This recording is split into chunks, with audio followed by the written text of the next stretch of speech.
pressured into having sex. Catcalling and beeping is not harmless. Oh, it's not your fault. I don't want to be entertaining anyone negative. Hello, welcome to this video. I've had to randomly film an intro, so this is from future Alessia, but past tense Alessia is going to be talking about uncomfortable experiences with men in order to highlight the issues that women are struggling with in a patriarchal world. This is a safe space for women. I want to empower, inspire, motivate you and make you feel heard. This is a tricky topic. We will be talking about kind of sexual harassment, those kinds of tricky issues. I got them to message me on Instagram and tell me their struggles, their stories. Yeah, so I'll just be reading out what they say and responding. Enjoy. My ex pressured me into having sex when I wasn't feeling it for some time. Family struggles. He said it's not normal and was angry at me for not being in the mood. I was so young, too afraid to lose him, so I let it happen. Would never do that again. Oh, it's not your fault. You didn't let it happen. You were persuaded and, in your words, pressured into having sex. Sometimes it feels like you don't even have a choice. This isn't something that any woman struggles with alone. Women all over the world have these kinds of dilemmas. This is because we're taught that our bodies are for sex, for men, for people to stare at on TV screens. Entertainment, rubbish, sex education, all of it reinforces this notion, so it's not your fault.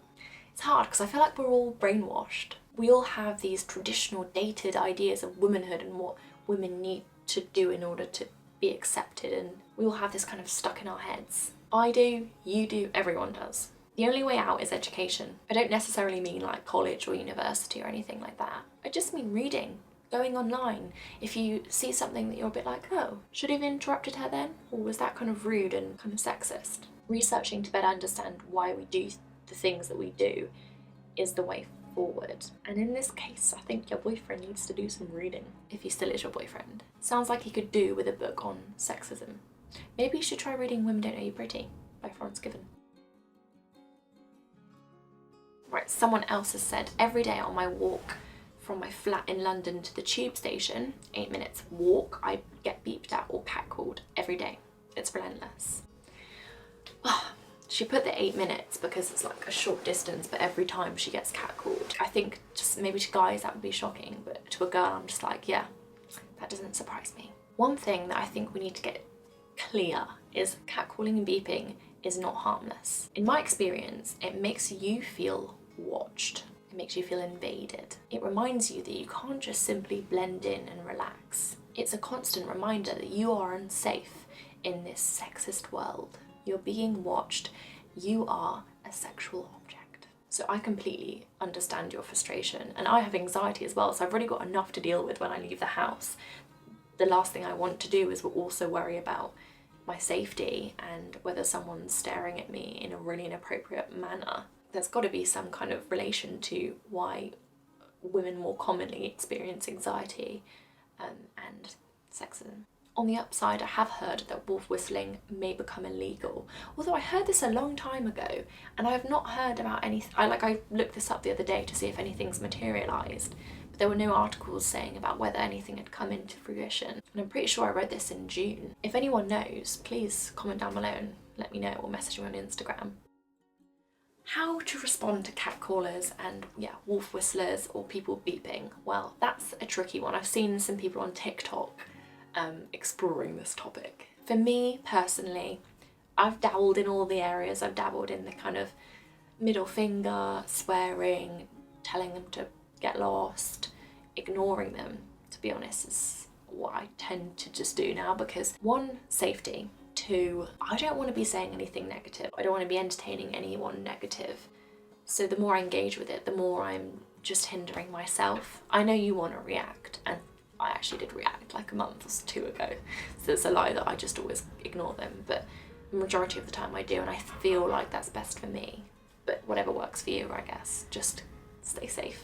I did see on TikTok this girl put a video up of her like doing weird things, so when she got catcalled she'd be like or like make a really weird noise, or like say something really weird or like scary and concerning. And it seemed to work quite well. I actually wrote down some things. You could objectify them back. That's risky, and please don't take this as not advice. Just screaming. I wrote that down actually, I didn't see that anywhere. I just thought, I wonder what that'd probably creep them out, wouldn't it, if you just screamed? And it would also draw other people's attention, and yeah, they'd probably want to dart away quite quickly. Videoing them, I've seen that a lot on TikTok as well. That's another risky one. Stay safe. This is less of a story, more of a comment. This person has said, anytime someone has touched my behind or breasts. Sexual harassment and assault is a serious issue. I really don't know one woman that doesn't have a story. I've got plenty. I've actually done a video about this that I will link at the end. My advice to this person, just so you, I don't know, I know it's nice to vent and just have someone to talk to and share these experiences, but it's also nice to be like, oh, what can I do about this? Not that it's for you to have to do anything, it's for the men or the people who are doing this to stop. My advice is to report it if you can. Talk to your female friends who have similar experiences, and just so you don't feel alone. I mean, that's what I'm trying to do in this video as well, but talk to people who you feel that you can talk to in a safe environment. Another one is try to understand your rights, so you know when you can report something, or you can kind of maybe even address the person that's made you uncomfortable, because it might even be a friend and they might need to be educated. Not that that's your role. You're not his mother, as Florence Given always says. Hello, it's Future Alessia again. Please subscribe, like, share and comment. I hope you enjoyed this video and I hope it made you feel like you're not alone in your struggles and the things that you worry about as a woman. Let's look out for each other. That's what I intend on doing with this channel. Subscribe, as I said before, because I'm going to be posting lots of videos like this to empower you